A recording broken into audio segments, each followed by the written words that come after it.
नमस्कार। Krishna college of law से मैं नज़मा शाह। आज हम एलएलबी के जो हमारा एलएलबी फर्स्ट ईयर का जो सेमेस्टर का जो एक कोड है 102 भारत का संविधान, उसके बारे में आपको बताया जाएगा।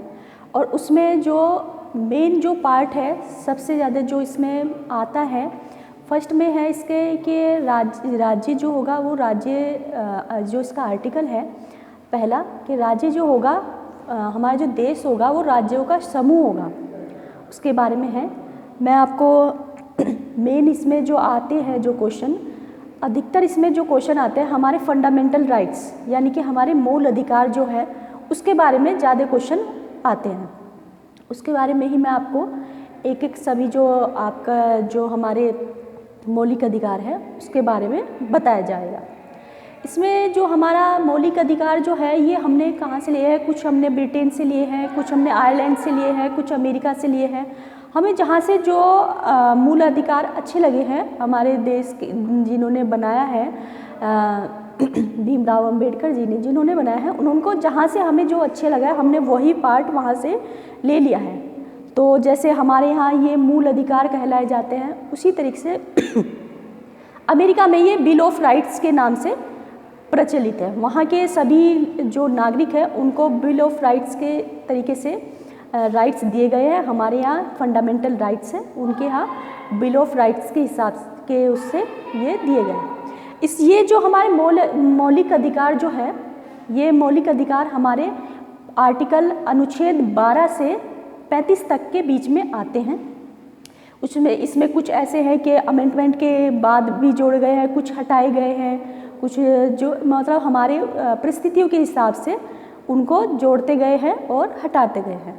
इसमें फर्स्ट जो हमारा मूल अधिकार जो आता है, हमारा मूल अधिकार की जो परिभाषा है कि परिभाषा क्या होगी, तो वो आर्टिकल 12 में है, 12 में, उसमें यानी कि राज्य क्या होगा, राज्य की परिभाषा के बारे में बताया कि राज्य की परिभाषा जो होगी, कि राज्य की परिभाषा क्या है। संसद, भारत के जो जो क्षेत्र हैं वहाँ राज्य, वो सब निकाय, प्राधिकरण जहाँ पर जो फाइनेंस जो करती है, आर्थिक जो पैसा दे रही है गवर्नमेंट दे रही है, और गवर्नमेंट का ही जिस पर कंट्रोल होता है, वो सब राज्य की श्रेणी में आएंगे।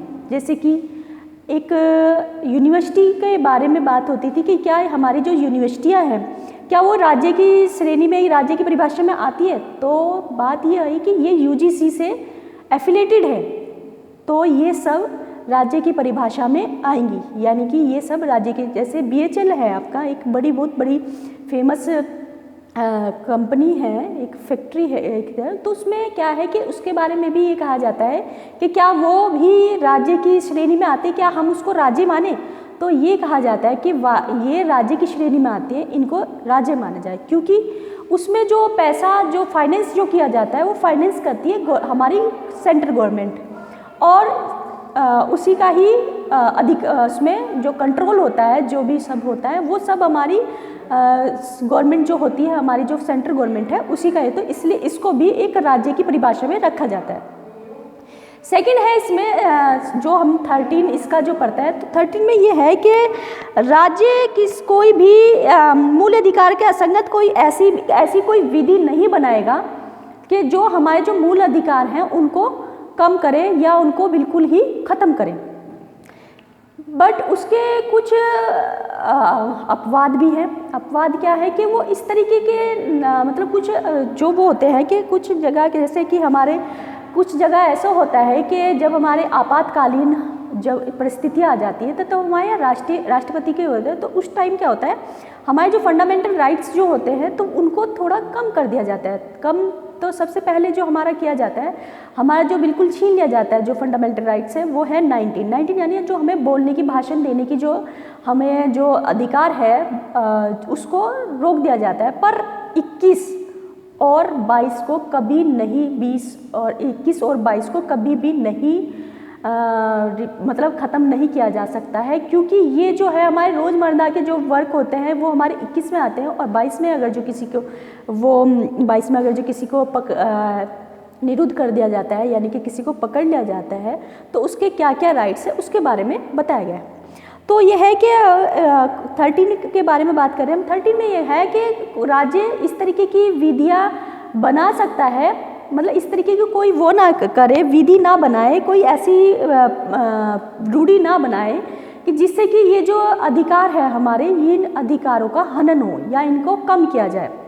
इस तरीके से कोई अधिकार नहीं बनाया जाएगा। एक इसमें कोई भी प्रवर्त विधि जो है, कोई भी विधि इस तरीके की नहीं बनाई जाए जिससे कि राज्य भी ऐसे कोई विधि ना बनाए जिससे कि जो उसके नागरिक है, जो उसके देश, उसके राज्य के जो नागरिक हैं, उनको किसी भी तरीके की कोई प्रॉब्लम आए या उनका जो फंडामेंटल राइट्स है, जो उनका मूल अधिकार है, उसमें किसी तरीके की कोई परेशानी आए।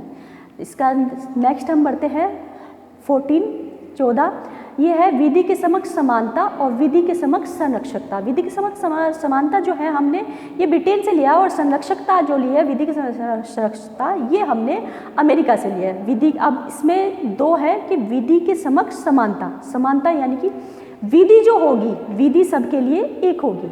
ये नहीं कह सकते कि कोई अमीर है या गरीब है या नेता है, कोई नेता है, कोई बड़ा नेता है या कोई सेलिब्रिटी है या कोई अभिनेता है, किसी तरीके के कि उसके लिए एक अलग से लॉ होगा, नहीं, ऐसा नहीं है। सब पे वही लागू होंगी। आईपीसी है, जैसे हमारे भारतीय दंड संहिता है, तो भारतीय दंड संहिता के उसमें ही अंतर्गत अगर जो कोई अपराध करता है तो उसी अपराध की श्रेणी में होगा, और उसका जो ट्रायल होगा, उसका जो विचारण होगा, वो दंड प्रक्रिया संहिता के आधार पर ही होता है सबका। तो उसी तरीके से वो कोई ये नहीं कह सकता कि मेरे लिए अलग से, या मैं बड़ा हूँ, या मैं पैसे वाला व्यक्ति हूँ, या फिर मैं नेता हूँ, या मेरे पास पैसा ज़्यादा है, मैं ज़्यादा पढ़ा लिखा हूँ, तो मैं ऐसा नहीं है। सब समान होंगे कि विधि के समक्ष जो होंगे सब समान होंगे।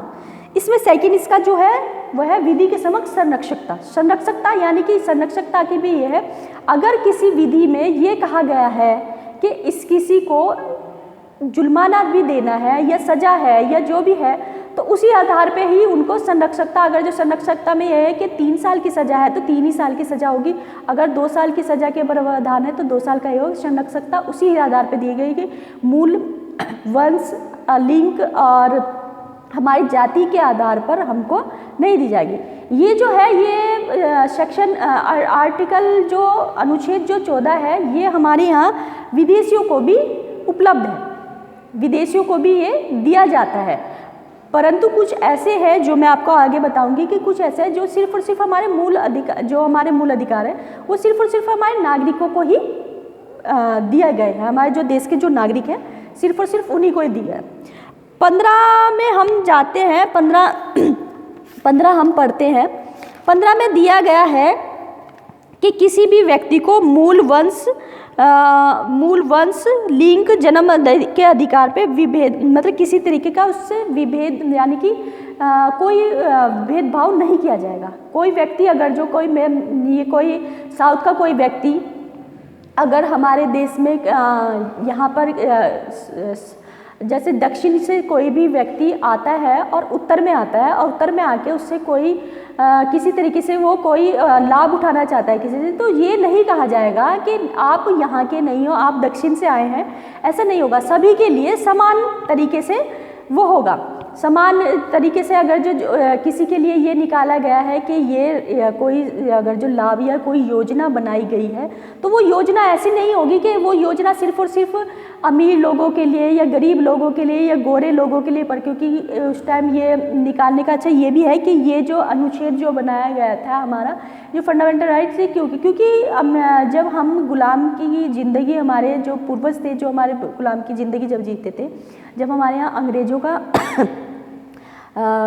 का हमारे यहाँ जब शासन था, उस वक्त ये था कि हमें कुर्सी पे बैठने तक का अधिकार नहीं दिया जाता था, हमें सड़क पे चलने का अधिकार नहीं था। और इसी का ही जो अपने गांधी जी ने भी बताया गया है कि सांवले लोगों का और जो गोरे लोग थे तो वो उनके मतलब जो सांवले लोग थे उनके साथ किस तरीके का भेदभाव किया जाता था। ये हमारे जो महात्मा गांधी जी हैं उन्होंने भी बताया था कि इस तरीके से उन्होंने को मतलब किस तरीके से उनके साथ भी ये भेदभाव किया गया था। तो कोई भी ये जो होगा ये भेदभाव नहीं किया जाएगा, किसी भी व्यक्ति के साथ नहीं किया जाएगा।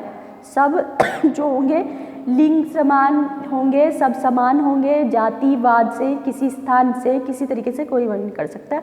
और कोई ऐसे राज्य कोई इस तरीके की कोई विधि भी नहीं बनाएगा जिससे कि ये जो हमारा फंडामेंटल राइट्स है इसमें किसी भी तरीके की कोई इसमें हनन हो उन लोगों का या कोई प्रॉब्लम आए। थर्ड है आर्टिकल 16 जो है, इसमें आर्टिकल 16 जो कहता है वो कहता है कि अगर जो भी जॉब निकलती है या कोई भी अवसर दिया जाता है तो वो समानता के अधिकार पे ही, यानी कि ऐसा नहीं होगा कि ये भी किसी जाति या लिंग के आधार पर नहीं किया जाएगा। यानी कि अगर कोई कोई पोस्ट निकाली है, किसी ने रिक्तियाँ या कोई आवेदन के लिए कहा है, तो आवेदन के लिए ये नहीं कहा जाएगा कि हिंदू या मुस्लिम या सिख ईसाई जो होंगे वो ही इसको फॉर्म को फिल कर सकते हैं, या एक पर्टिकुलर किसी व्यक्ति के बारे में या किसी पर्टिकुलर कलर के हिसाब से कह दिया जाए कि इसी हिसाब के लोग ही इसको फॉर्म को भरे जाएंगे, या कोई लिंग के आधार पर कि मेल फीमेल वही भर सकती है, ऐसा नहीं होगा। इसमें सब भर सकते हैं।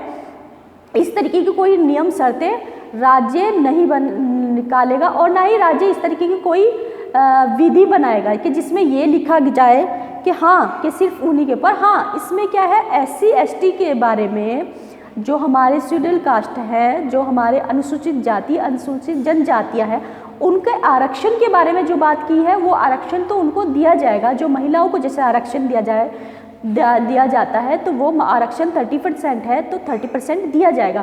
पर इसमें ये नहीं है होगा कि इस तरीके से कि कोई भी व्यक्ति ये कहे कि नहीं मुझे तो इसमें आप लोग नहीं भर सकते, ऐसा नहीं है। सब जिसका अगर जो गवर्नमेंट ने निकाला तो वो समान यानी कि सबके लिए निकाली जाती है। फिर इसके बाद है इसमें हम 16 के बाद हम आते हैं 17 में। 17 का आर्टिकल में हमारा कहा गया है कि जो छुआछूत की जो प्रथा है उसका अंत किया जाए। अंत कैसे? जैसे एक शेड्यूल कास्ट के कुछ एक पर्टिकुलर लोगों को ये कहा जाता था कि इनको घर में प्रवेश नहीं किया जाता था, उनको ये कहा जाता कि ये हमारे सिर्फ खेतों में काम करेंगे या फिर ये हमारे शौचालय ही साफ करेंगे, इस तरीके की कुछ बातें कही जाती थी। और हमने सुना भी है अपने बड़े बुजुर्गों से कि इस तरीके से होता था।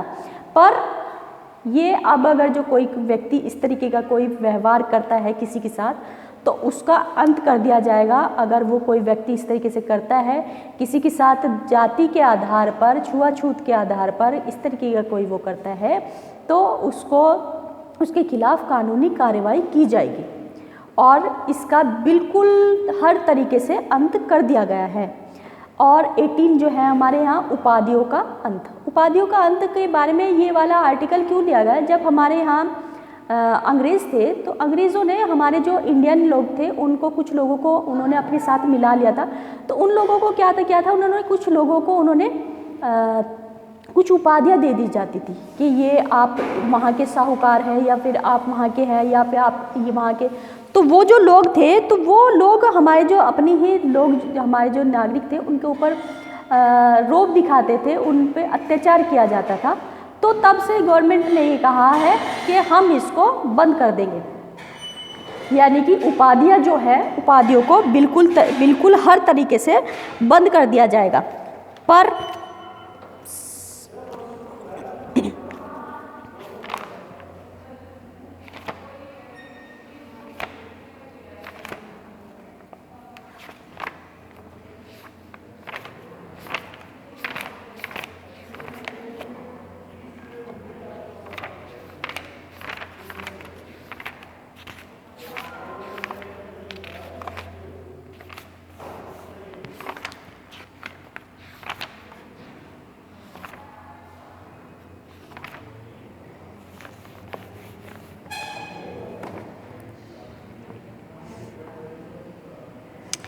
इसमें मैं आपको बताई थी कि हमारे यहाँ जो उपाधियों का अंत कर दिया गया है।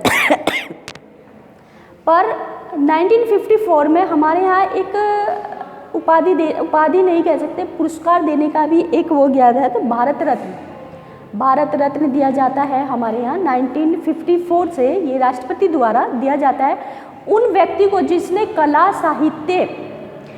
कला साहित्य और विज्ञान के क्षेत्र में अगर कोई अच्छा कार्य किया जाता है तो उन लोगों को ये दिया जाता है। तो पर इसको हम उपाधि के रूप में नहीं माना जाता है। और अगर कोई व्यक्ति को किसी भी तरीके का कोई उपाधि कोई विदेश में दी जाती है तो उसको पहले वो अपने हमारे देश का जो राष्ट्रपति हैं उनसे परमिशन ली जाती है। अगर वो हमारे राष्ट्रपति इस बात की अनुमति दी जाती है, अगर अनुमति दे दी जाती है तो वो उस उपाधि को ग्रहण कर सकता है। और अगर उपाधि के लिए हमारे जो राष्ट्रपति हैं उन्होंने उपाधि के लिए परमिशन नहीं दी है तो वो उसके लिए हम नहीं मतलब उसको हम ग्रहण नहीं कर सकते। इसमें हमारे यहाँ हमारे देश में 4 तरह की उपाधि मतलब पुरस्कार दिए जाते हैं, सम्मानित किया जाता है। इसमें वह भारत रत्न, सेकंड है इसमें पद्म विभूषण। पद्म विभूषण जो है हमारे यहाँ ये विशिष्ट कार्य जो सरकारी लोग जो होते हैं, अगर जो उन्होंने अपनी क्षेत्र में किसी तरीके का कोई विशिष्ट कार्य अगर जो किया गया है उसमें उनको दिया जाता है। थर्ड है इसमें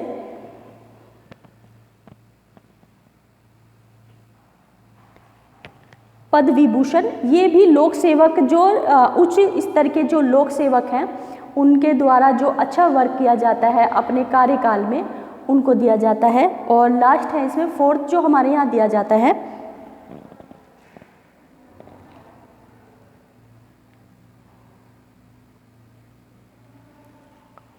पद्मश्री। ये पद्मश्री जो दिया जाता है ये सरकारी ही विभाग सरकारी उसमें ही अच्छा वर्क करने के उसमें दिया जाता है। पर इसका ये है कि इसको हम इस उपाधि को हम उस तरीके से नहीं यूज़ कर सकते कि जैसे लोग अपनी गाड़ियों पे लगा लेते हैं कि मैं पहले लगा लेते थे कि इस तरीके से मैं ये हूँ, या जो अंग्रेज जो उपाधियाँ देते थे कि वो उस तरीके से इसको नहीं माना जाएगा। इनको जो माना जाएगा सिर्फ और सिर्फ ये एक सम्मान के तरीके से सम्मान के तौर पे दिया जाता है गवर्नमेंट की तरफ से। इसको हम उपाधियाँ नहीं कही जाएंगे। आपकी जानकारी के लिए मैं फिर भी बता दूँ 1977 में ये जो उपाधि है इसको बंद कर दिया गया था कि हम ये उपाधियाँ नहीं दी जाएगी। पर उसके बाद 1980 में फिर ये उपाधियाँ यानी कि ये जो जितनी भी भारत रत्न जो हैं इनको शुरू कर दिया गया था। 1980 में दोबारा शुरू कर दिया गया था। आज तक ये जो मैंने आपको जो बताए हैं 14 से 18 तक ये समानता का अधिकार है। ये समानता के अधिकार है यानी कि हमारे जो वो होंगे हमारे जो मूल अधिकार हैं, हमारे मूल अधिकार पहले 7 थे पर एक इसमें हमारे हटा दिया है। 44वां जब संशोधन हुआ तो उसको हटा दिया गया था, वो था हमारा संपत्ति का अधिकार। संपत्ति के अधिकार को अब हमने अनुच्छेद 300 का में जोड़ दिया गया है, क्योंकि संपत्ति के अधिकार को हटाने का एक रीज़न ये भी था कि कुछ जगहों पे गवर्नमेंट को हमारी संपत्ति की ज़रूरत पड़ रही थी। जो हमारी संपत्तियाँ थी, जो हमारे खेत खलिहान, ये जो हमारी ज़मीनें थी उसको गवर्नमेंट को चाहिए थी, तो इस हित में इसको हटा दिया गया था। वो मैं आपको आगे बताऊंगी कि किस रीज़न से क्यों हटाया था, किस उसमें है, ये आर्टिकल में है इसके बारे में। तो हमारे जो मूल अधिकार जो हैं वो हमारे मूल अधिकार जो पहले थे 7 पर एक को हटा दिया गया। अब हमारे मूल अधिकार 6 हैं। पहला जो हमारा है 12 से समानता का जो अधिकार है हमारा 12 से 18, 14 से 18 समानता का अधिकार। फिर 19 जो है हमारा बोलने का, व्यक्ति को बोलने की अभिव्यक्ति और एक्सप्रेशन की जो वो होती है वो। फिर है शोषण का अधिकार, शोषण के विरुद्ध,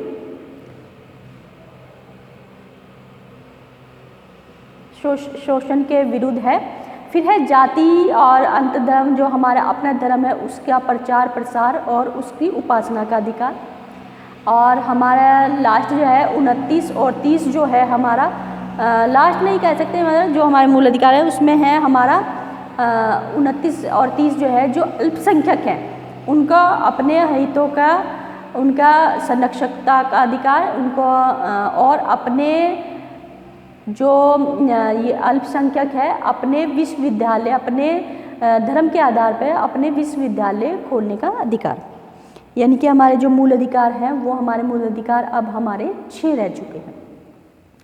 आगे की जो मेरी क्लास होगी उसमें हम आपको आर्टिकल 19 बताएंगे, क्योंकि आर्टिकल 19 बहुत बड़ा है और इसमें जो है बहुत टाइम लगता है।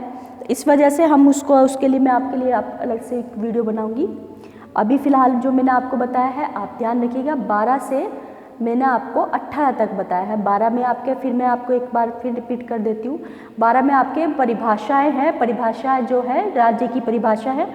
13 में हमारी कि राज्य इस तरीके की कोई भी विधि नहीं बनाएगा जिससे कि हमारे जो मूल अधिकार है उनका किसी तरीके से खंडन हो। 14 जो है विधि के समक्ष समानता और विधि के समक्ष संरक्षकता। 15 हमारा है किसी भी व्यक्ति को जाति, मूल, धर्म, स्थान के आधार पर किसी भी तरीके का कोई भेदभाव नहीं किया जाएगा। 16 में जो है हमारे जो अवसरों की जो समानता होगी वो समान होगी। और 18 में है जो छुआछूत से रिलेटेड जो हमारे वो है छुआछूत का अंत किया जाएगा। और 17 में जो है हमारे छुआछूत का अंत किया जाएगा। और 18 में जो है जो उपाधियाँ दी जाती थी गवर्नमेंट की तरफ से, जो किसी भी तरीके की जो हमारी उपाधियाँ है उसका अंत किया जाएगा। तो ये सब जो है हमारे समानता का अधिकार कहलाया जाता है इसको। तो आज के लिए हम इतना ही रखते हैं। आप हमारे चैनल को, हमारी जो वीडियो इसको शेयर कीजिएगा, लाइक कीजिएगा और सब्सक्राइब कीजिएगा। आपको किसी भी तरीके का कोई भी क्वेश्चन है तो आप हमारे चैनल पर आप मुझे मैसेज कर सकते हैं। कमेंट्स बॉक्स में जाकर आप किसी भी तरीके का कोई भी मैसेज है तो आपको मैसेज कीजिएगा, हम आपको अच्छे से अच्छी जानकारी देने की कोशिश करेंगे। धन्यवाद।